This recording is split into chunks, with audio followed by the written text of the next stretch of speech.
Great India electronics ವತಿಯಿಂದ ನಮ್ಮ ಎಲ್ಲಾ ಗ್ರಾಹಕರಿಗೆ ಶುಭಾಶಯಗಳು. ನಮ್ಮಲ್ಲಿ ಎಲ್ಲಾ ಬಗೆಯ ಎಲೆಕ್ಟ್ರಾನಿಕ್ಸ್ ಮತ್ತು ಗೃಹ ಬಳಕೆಯ ವಸ್ತುಗಳ ಮೇಲೆ ಆಕರ್ಷಕ ಫಿನಾನ್ಸ್ ಸೌಲಭ್ಯದೊಂದಿಗೆ ಭಾರಿ ಡಿಸ್ಕೌಂಟ್ ನೀಡಲಾಗುತ್ತಿದೆ. ನಿಮ್ಮ ಮನೆಯನ್ನು ಮತ್ತಷ್ಟು ಸುಂದರಗೊಳಿಸಲು ನಗರದಲ್ಲಿ ನಂಬರ್ 1 ಶೋರೂಮ್ ಆದ ಗ್ರೇಟ್ ಇಂಡಿಯಾ ಎಲೆಕ್ಟ್ರಾನಿಕ್ಸ್ಗೆ ಇಂದೇ ಭೇಟಿ ಕೊಡಿ.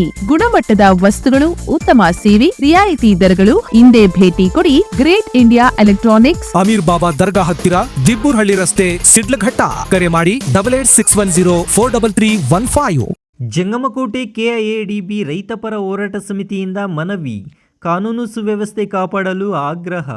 ಶಿಡ್ಲಘಟ್ಟ ತಾಲೂಕಿನ ಜಂಗಮಕೋಟೆ ಹೋಬಳಿಯ ಕೆಐಎಡಿಬಿ 13 ಹಳ್ಳಿಗಳ ರೈತಪರ ಹೋರಾಟ ಸಮಿತಿಯವರು ಮಂಗಳವಾರ ಶಿಡ್ಲಘಟ್ಟ ಸರ್ಕಲ್ ಇನ್ಸ್ಪೆಕ್ಟರ್ ಅವರಿಗೆ ಮನವಿ ಪತ್ರ ಸಲ್ಲಿಸಿ ಜಂಗಮಕೋಟೆ ವ್ಯಾಪ್ತಿಯಲ್ಲಿ ಹೆಚ್ಚುತ್ತಿರುವ ದೌರ್ಜನ್ಯ ಹಾಗೂ ಹಲ್ಲೆ ಪ್ರಕರಣಗಳನ್ನು ತಕ್ಷಣ ನಿಯಂತ್ರಿಸುವಂತೆ ಆಗ್ರಹಿಸಿದರು. ಮನವಿ ಸಲ್ಲಿಸಿದ ನಂತರ ಮಾತನಾಡಿದ ರೈತ ಸಂಘದ ಜಿಲ್ಲಾ ಪ್ರಧಾನ ಕಾರ್ಯದರ್ಶಿ ಭಕ್ತರಳ್ಳಿ ಪ್ರತೀಶ್ ಅವರು, ಕೆಐಎಡಿಬಿ ಅಧಿಸೂಚನೆ ಹೊರಡಿಸಿ 24 ತಿಂಗಳು ಕಳೆದಿದ್ದರೂ ಈ ಅವಧಿಯಲ್ಲಿ ಹಲವು ಗಂಭೀರ ಘಟನೆಗಳು ನಡೆದಿವೆ ಎಂದು ಆರೋಪಿಸಿದರು. ಎಣ್ಣಂಗೂರು ಗ್ರಾಮದ ಪ್ರದೀಪ್ ನಟರಾಜಮೂರ್ತಿ ಸೇರಿದಂತೆ ಹಲವರಿಗೆ ಬೆದರಿಕೆ ಹಾಕಿದ ಪ್ರಕರಣಗಳು ನಡೆದಿದ್ದು, ನಡಿಪಿನಾಯಕನಹಳ್ಳಿ ಗ್ರಾಮದ ರೈತ ಚನ್ನಕೃಷ್ಣಪ್ಪ ಮೇಲೆ ಹಲ್ಲೆ ನಡೆದಿರುವುದನ್ನು ಅವರು ಉಲ್ಲೇಖಿಸಿದರು. ಇನ್ನು ಬಸವಪಟ್ಟಣದಲ್ಲಿಯೂ ರಸ್ತೆ ಕಾಮಗಾರಿಯ ವೇಳೆ ಗಲಾಟೆ ನಡೆದಿದ್ದು ಪ್ರಕರಣ ದಾಖಲಾಗಿದೆ ಎಂದು ತಿಳಿಸಿದರು. ಈ ಎಲ್ಲ ಘಟನೆಗಳ ನಡುವೆಯೂ ಪೊಲೀಸರು ಸಮರ್ಪಕವಾಗಿ ಕ್ರಮ ಕೈಗೊಂಡಿಲ್ಲವೆಂದು ಆರೋಪಿಸಿದ ಅವರು, ಅದರ ಪರಿಣಾಮವಾಗಿ ಕೆಲವರು ಹಸಿರು ಶಾಲು ಧರಿಸಿ ಗೂಂಡಾ ರೀತಿಯಲ್ಲಿ ವರ್ತಿಸುತ್ತಿದ್ದಾರೆ ಎಂದು ಅಸಮಾಧಾನ ವ್ಯಕ್ತಪಡಿಸಿದರು. ರೈತ ಸಂಘದ ಹೋರಾಟ ಕಾನೂನುಬದ್ಧವಾಗಿದ್ದು, ಕಾನೂನು ಕೈಗೆತ್ತಿಕೊಳ್ಳುವವರ ವಿರುದ್ಧ ಕಠಿಣ ಕ್ರಮ ಕೈಗೊಳ್ಳಬೇಕೆಂದು ಒತ್ತಾಯಿಸಿದರು. ಇದೇ ಸಂದರ್ಭದಲ್ಲಿ ಗೃಹ ಸಚಿವರು ಹಾಗೂ ಜಿಲ್ಲಾ ಪೊಲೀಸ್ ವರಿಷ್ಠಾಧಿಕಾರಿಗಳಿಗೆ ಸರ್ಕಲ್ ಇನ್ಸ್ಪೆಕ್ಟರ್ ಆನಂದ್ ಕುಮಾರ್ ಮೂಲಕ ಮನವಿ ಪತ್ರ ಸಲ್ಲಿಸಲಾಗಿದ್ದು, ಯಾವುದೇ ಒತ್ತಡಕ್ಕೆ ಒಳಗಾಗದೆ ತಪ್ಪಿತಸ್ಥರ ವಿರುದ್ಧ ಕಾನೂನು ಕ್ರಮ ಕೈಗೊಳ್ಳಬೇಕೆಂದು ಆಗ್ರಹಿಸಿದರು. ರೈತರ ಜಮೀನು ಅವರ ಹಕ್ಕು. ಕೈಗಾರಿಕೆಗಳಿಗೆ ಜಮೀನು ನೀಡುವ ರೈತರ ಮೇಲೆ ದೌರ್ಜನ್ಯ ನಡೆಯುತ್ತಿರುವುದು ಖಂಡನೀಯ. ಇಂತಹ ಘಟನೆಗಳು ತಕ್ಷಣ ನಿಲ್ಲಬೇಕೆಂದು ಹೇಳಿದರು. ಜಿಲ್ಲಾ ಯುವ ಘಟಕದ ಅಧ್ಯಕ್ಷ ಸುಬ್ರಹ್ಮಣಿ ಮಾತನಾಡಿ, ಜಂಗಮಕೋಟೆ ಪ್ರದೇಶದಲ್ಲಿ ನಡೆಯುತ್ತಿರುವ ಘಟನೆಗಳ ಬಗ್ಗೆ ಪೊಲೀಸರು ನಿರ್ಲಕ್ಷ್ಯ ವಹಿಸುತ್ತಿದ್ದಾರೆ ಎಂದು ಆರೋಪಿಸಿದರು. ರೈತರಿಗೆ ಪ್ರಾಣ ಭೀತಿ ಉಂಟಾಗಿದ್ದು ತಕ್ಷಣ ಕ್ರಮ ಕೈಗೊಳ್ಳಬೇಕೆಂದು ಮನವಿ ಮಾಡಿದರು. ಏಪ್ರಿಲ್ 29ರಂದು ನಡೆದ ಘಟನೆಯನ್ನು ಉಲ್ಲೇಖಿಸಿ, ಪೊಲೀಸರು ಮತ್ತು ರೈತರು ಇಬ್ಬರು ನಮ್ಮವರೇ, ಆದರೆ ಅನವಶ್ಯಕವಾಗಿ ಗೂಂಡಾ ವರ್ತನೆ ತೋರಿಸುವುದು ಸರಿಯಲ್ಲ. ಕೆಲ ನಾಯಕರು ಮುಗ್ಧ ರೈತರನ್ನು ಮುಂದೆ ನಿಲ್ಲಿಸಿ ಗಲಾಟೆ ಮಾಡಿಸುತ್ತಿದ್ದಾರೆ ಎಂದು ಹೇಳಿದರು. ಇನ್ನು ಈ ಸಂದರ್ಭದಲ್ಲಿ ರೈತ ಮುಖಂಡರಾದ ಸುಬ್ರಹ್ಮಣಿ, ನವೀನ್, ಮುನೇಗೌಡ, ನಾರಾಯಣಸ್ವಾಮಿ, ಪ್ರದೀಪ್ ಸೇರಿದಂತೆ ಹಲವರು ಉಪಸ್ಥಿತರಿದ್ದರು.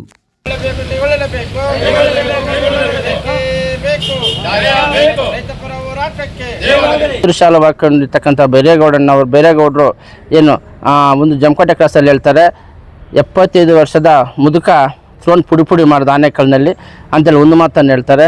ಮತ್ತು ಇದೇ ತಾಲೂಕು ಕಚೇರಿ ಮುಂಭಾಗ ಇನ್ನೊಂದು ಮಾತು ಹೇಳ್ತಾರೆ, ನಾವೆಲ್ಲ ನಕ್ಸಲೇಟ್ ಆಗ್ತೀವಿ ಅಂತಕ್ಕಂಥ ಮಾತನ್ನು ಹೇಳ್ತಾರೆ. ಆವಾಗ ಕೆಲವರು ಹೌದು ಆಗ್ತೀವಿ ಅಂತ ಹೇಳ್ತಾರೆ. ಎಲ್ಲ ಒಂದು ಪ್ರಚೋದನಕಾರಿ ಭಾಷಣದಿಂದ ಇವತ್ತು ಗ್ರಾಮಗಳಲ್ಲಿ ಅಶಾಂತ ವಾತಾವರಣ ಸೃಷ್ಟಿಯಾಗಿದೆ.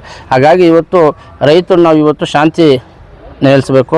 ಇವತ್ತು ಯಾರು ಭೂಮಿ ಕೊಡುವುದು ಬಿಡುವುದು ಅವನ ಹಕ್ಕು. ಯಾರು ಭೂಮಿ ಸರ್ಕಾರ ಕೊಡ್ತೀವಿ ಅಂತಕ್ಕಂಥವ್ರ ಮೇಲೆ ಹಲ್ಲೆ ಮಾಡೋದು, ಪ್ರಾಣ ಬೆದರಿಕೆ ಹಾಕತಕ್ಕಂಥದ್ದು ಜಾಸ್ತಿ ಆಗ್ತಾ ಇದ್ದಾವೆ. ಹಾಗಾಗಿ ಇವತ್ತು ಮೊದಲೇ ಪೊಲೀಸರು ಯಾರೇ ಕ್ರಮ ತಪ್ಪು ಮಾಡಿದರೂ ಕೂಡ ಕಾನೂನು ಕ್ರಮ ವಹಿಸಿದರೆ ಇವತ್ತು ಈ ಸ್ಥಿತಿಗೆ ಬರ್ತಾ ಇರಲಿಲ್ಲ. ನೀವು ಮನೆ ನೋಡ್ಬೋದು, 29ನೇ ತಾರೀಕು ಜಿಲ್ಲಾಧಿಕಾರಿ ಕಚೇರಿ ಮುಂದೆ ಯಾವ ರೀತಿ ವಾತಾವರಣ ಆಯಿತು. ಇವತ್ತು ನಾವು ಕೂಡ ಒಂದು ಕಡೆ ಧರಣಿ ಕೂತಿದ್ವಿ. ಪೊಲೀಸರು ಬಂದು ಹೇಳಿದ್ರು, ಇದು ನಿಮ್ಮ ಜಾಗ ಬಿಟ್ಟು ಆ ಕಡೆ ಬರಬಾರ್ದು ಅಂದರು. ನಾವು ಅದನ್ನು ಪರಿಪಾಲಿಸ್ತೀವಿ. ಅವ್ರಿಗೆ ಮಾತನ್ನು ಹೇಳಿದಾಗ ಅವರೇನು ಪೊಲೀಸರ ಮೇಲೆ ಬ್ಯಾರಿಕೇಡ್ ಹಾಕಿದ್ರು ಮತ್ತು ಕೊಳ್ಳಪಟ್ಟಿ ನೀಡಿದರು.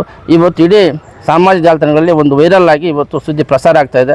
ಹಾಗಾಗಿ ಇವತ್ತು ಪೊಲೀಸ್ ಇಲಾಖೆಗೆ ಹೇಳ್ತಾ ಇದ್ದೀವಿ, ಮಾನ್ಯ ಜಿಲ್ಲಾ ಪೊಲೀಸ್ ವರಿಷ್ಠಾಧಿಕಾರಿಗಳಿಗೆ, ಮಾನ್ಯ ಗೃಹ ಸಚಿವರಿಗೆ, ಮಾನ್ಯ ನಮ್ಮ ಶಿಡ್ಲಘಟ್ಟ CBI ಅವರಿಗೆ ಒಂದು ಮನವಿ ಪತ್ರವನ್ನು ಕೊಟ್ಟಿದ್ದೀವಿ, ದೂರು ಅರ್ಜಿಯನ್ನು ಕೊಟ್ಟಿದ್ದೀವಿ.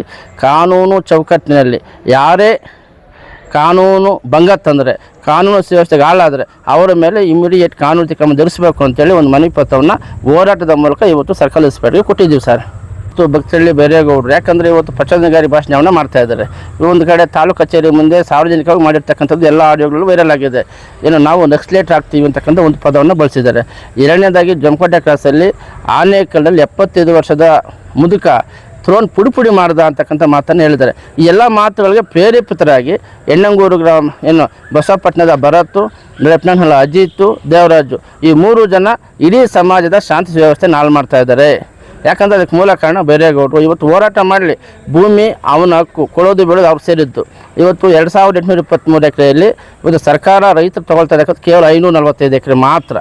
ಆದರೆ ಅದು ಕೊಡೋದು ಬೀಳೋದು ಅವ್ರಿಗೆ ಇಷ್ಟ ಬಿಟ್ಟಿದ್ದು. ಇವತ್ತು 400ರಿಂದ 410 ಎಕರೆ ಇವತ್ತು ಕೊಡೋರು ಸಿದ್ಧರಾಗಿದ್ದಾರೆ. ಅದನ್ನು ಬಿಟ್ಟು ಇವತ್ತು ಸಮಾಜದಲ್ಲಿ ಶಾಂತಿ ವ್ಯವಸ್ಥೆಗೆ ಧಕ್ಕೆ ತರ್ತಾ ಇದ್ದಾರೆ. ಕಾನೂನು ಸುವ್ಯವಸ್ಥೆ ಸಂಪೂರ್ಣವಾಗಿ ನಿರ್ಲಕ್ಷ್ಯ ವಹಿಸಿದೆ. ಹಾಗಾಗಿ ಇವತ್ತು ಬೈರೇಗೌಡರು, ಅಜಿತ್, ಭರತ್ ಮೇಲೆ ಕಾನೂನು ಕ್ರಮ ಜರುಗಿಸಬೇಕು ಅಂತೇಳಿ ಇನ್ಸ್ಪೆಕ್ಟರ್ಗೆ ದೂರನ್ನು ಕೊಟ್ಟಿದ್ದೀವಿ ಸರ್. ನಮಸ್ಕಾರ. ಇವತ್ತು ಜಮಕೋಟೆ ಹೋಬಳಿ KDB 13 ರೈತ ಪರ ಹೋರಾಟ ಸಮಿತಿಯಿಂದ ಮಾನ್ಯ ಶಿಡ್ಲಘಟ್ಟ CPI ರವರಿಗೆ ಒಂದು ಮನವಿ ಪತ್ರವನ್ನು ಕೊಟ್ಟಿದ್ದೀವಿ ಹೋರಾಟ ಮಾಡಿ. ಇದರ ಉದ್ದೇಶ ಇಷ್ಟೇ, ಏನು ಇವತ್ತು ಸರ್ಕಾರ KDB ಅಧಿಸೂಚನೆ ಹೊರಡಿಸಿದಾಗಿನಿಂದ 24 ತಿಂಗಳಾಗಿದೆ. 24 ತಿಂಗಳ ಮಧ್ಯದಲ್ಲಿ ಹಲವಾರು ಘಟನೆಗಳು ನಡೆದಿದ್ದಾವೆ. ಇವತ್ತು ಯಣ್ಣಂಗೂರಿನ ಪ್ರದೀಪ್ ಮೇಲೆ ಫಸ್ಟ್ ಹಲ್ಲೆ ಆಯಿತು. ಎರಡನೇದು ಯಣ್ಣಂಗೂರು ನೀರಪ್ಪನ ಮೇಲೆ, ಯಣ್ಣಂಗೂರು ನರಸಿಂಹಮೂರ್ತಿನವರ ಮೇಲೆ ಒಂದು ಬೆದರಿಕೆ ಬಂತು. ಮೂರನೇದಾಗಿ ನಳಪನಹಳ್ಳಿ ಚನ್ನಕೃಷ್ಣಪ್ಪನ ರೈತನ ಮೇಲೆ ಹಲ್ಲೆ ಆಯಿತು. 4ನೇದಾಗಿ ಬಸವಪಟ್ಟಣ ಇವತ್ತು ಸರ್ಕಾರ ರಸ್ತೆ ಮಾಡೋಕ್ಕೆ ಬಂದಾಗ ಅಲ್ಲಿ ಒಂದು ಹಲ್ಲೆ ಆಗಿ ಕೇಸಾಯಿತು. 5ನೇದಾಗಿ ಇವತ್ತು ಸುಮಾರು ಪ್ರಕರಣಗಳು ಆವತ್ತಿಂದ ನಡೀತು. ಪೊಲೀಸರು ಯಾವುದೇ ರೀತಿ ಕ್ರಮವಹಿಸಿ ನಿರ್ಲಕ್ಷ್ಯ ವಹಿಸಿದ್ರು. ಆ ನಿರ್ಲಕ್ಷ್ಯ ವಹಿಸಿರೋ ಪರಿಣಾಮವೇ ಇವತ್ತೇನು ಕೆಲವು ರೈತರು ಹಸಿರು ಶಾಲೆಗಳು ಹಾಕೊಂಡು ಗೂಂಡಗಳಂತೆ ವರ್ತನೆ ಮಾಡ್ತಾ ಇದ್ದಾರೆ. ಇವತ್ತು ರೈತ ಸಂಘದ ಧ್ಯೇಯೋದ್ದೇಶ ಅದಲ್ಲ. ಇವತ್ತು ಕಾನೂನು ಹೋರಾಟ ಮಾಡೋಣ, ಅದು ಬಿಟ್ಬಿಟ್ಟು ಯಾರು ಇವತ್ತು 13 ಹಳ್ಳಿಗಳಲ್ಲಿ ಕಾನೂನು ಕೈಗೆ ತಗೊಂಡು ಹೋರಾಟ ಮಾಡ್ತಾರೋ ಅವರ ಮೇಲೆ ಕಾನೂನು ಕ್ರಮ ಧರಿಸಬೇಕು ಅಂತೇಳಿ ಮಾಧ್ಯಮ ಮೂಲಕ ಕೋರ್ತಾ ಇವತ್ತು. ನಮಸ್ಕಾರ. ಸುಬ್ರಹ್ಮಣ್ಯ ಅಂತ, ಜಿಲ್ಲಾ ಯುವ ಘಟಕ ಅಧ್ಯಕ್ಷನು ಮತ್ತು KDB 13 ಹಳ್ಳಿ ರೈತ ಹೋರಾಟ ಸದಸ್ಯನಾಗಿ ಕೆಲಸ ಮಾಡ್ತಾಯಿದೆ. ಈಗ ನಮ್ಮ ಉದ್ದೇಶ ಏನಂದರೆ, ಇಲ್ಲಿ ಆರಕ್ಷಕರು ಮತ್ತು SP ಸಾಹೇಬರು ಗೃಹ ಮಂತ್ರಿಗೆ ಒಂದು ಮನವಿ ಕೊಟ್ಟಿದ್ರಿ. ನಮ್ಮ ಪ್ರತಿಷ್ಠಾನವ್ರು ಹೇಳ್ದಂಗೆ ಇಲ್ಲಿ ಹಲವಾರು ಘಟನೆ ನಡೆದರೂ ಪೊಲೀಸರ ಕಣ್ಣು ಮುಚ್ಕೊಂಡು ಕುಳಿತುಕೊಂಡಿದ್ದಾರೆ. ಈಗ ನಮ್ಮ 13 ಹಳ್ಳಿ ರೈತ ಪರ ಹೋರಾಟ ಸಮಿತಿಯಿಂದ ಜಮೀನು ಯಾರೇ ಕೊಟ್ಟರು ಅವರ ಪ್ರಾಣ ಬೆದರಿಕೆ ಇದೆ, ಗುಮಾನಿದೆ. ದಯವಿಟ್ಟು ಎರಡೇ ಅಕ್ಷರದಲ್ಲಿ ಏನು ಹೇಳ್ಬೇಕಂದ್ರೆ, ಪೊಲೀಸ್ ಇಲಾಖೆ ನಮ್ಮ 13 ರೈತ ಪರ ಹೋರಾಟ ಸಮಿತಿಯವರು ಯಾರಾದ್ರಿಗೂ ಮತ್ತು ನಮ್ಮ ಹಲ್ಲೆ ಮತ್ತು ಪ್ರಾಣ ಬೆದರಿಕೆ ಆದರೆ ದಯವಿಟ್ಟು ನಮ್ಮ ಯಾರು ಗುಮಾನಿದೆ ಅವ್ರ ಮೇಲೆ ಕಾನೂನು ಕ್ರಮ ಕೋರಿಕೊಳ್ಳುತ್ತಾರೆ. ನಾಯಕತ್ವ ವಹಿಸುವಂಥವರು ತುಂಬ ಸಹನೆ ಸರಳತೆಯಿಂದ ಅವ್ರು ನಡ್ಕೊಳ್ಬೇಕಾಗ್ತದೆ. ಮತ್ತು ಅವ್ರ ಹಿಂದೆ ಇರುವಂಥ ಹಿಂಬಾಲಕರು ಕೂಡ ಅವರೊಂದು ಸಂದೇಶ ಸಾರಬೇಕಾಗ್ತದೆ. ಆ ಸಂದೇಶವನ್ನು ಸಾರದೇ ಅವರು ಒಂದು ಗುಂಡ ವರ್ತನೆಗೆ ನಾವು ಕೂಡ ಪ್ರಚೋದನೆ ಕೊಟ್ಟಾಗ ಅದು ಸಂಘಟನೆಗೆ ಈ ರೀತಿಯ ಒಂದು ಶೋಭೆ ತರೋದಿಲ್ಲ ಅಂತ ನಾನು ಈ ಮೂಲಕ ಹೇಳ್ತೀನಿ. ದಯವಿಟ್ಟು ಸಂಘಟನೆ ಯಾವುದೇ ನಾಯಕರಾಗಿರ್ಬೋದು, ಅವರು ಸದಸ್ಯರಿಗೆ ಒಂದು ಮೂಲ ಉದ್ದೇಶ ಅಂತ ಇರ್ತದೆ. ಯಾವುದೇ ಕಾರಣಕ್ಕೂ ನಾವು ಕಾನೂನು ಕೈ ತೊಗೊಬಾರ್ದು. ನಾವು ಸರಳತೆಯಿಂದ, ಸೌಮ್ಯತೆಯಿಂದ ನಾವು ಹೋರಾಟವನ್ನು ಮಾಡಬೇಕಂತ ಹೇಳ್ಬಿಟ್ಟು ಅವ್ರು ಹೇಳಬೇಕಾಗುತ್ತೆ. ಅದು ಹೇಳ್ದೇ ಈ ಒಂದು ಘಟನೆಗೆ ಮೂಲ ಕಾರಣನೇ ಅದಂತ ಹೇಳ್ಬಿಟ್ಟು ನಾವು ಹೇಳ್ತೀವಿ. Right future begins with the right education. Are you looking for the best place for your child to learn and grow? Welcome to a school where learning is joyful, creativity is encouraged, and every child is valued. At our school, learning is joyful, meaningful, and inspiring. We focus on academics, creativity, discipline, and overall development. A safe and caring environment where every child shines. Admissions open for the academic year 2026-27 from pre-KG to grade 10th. Contact us 8618131401 for more queries. Enroll today. Build a bright future for your child at Sri Gadadri English Public School.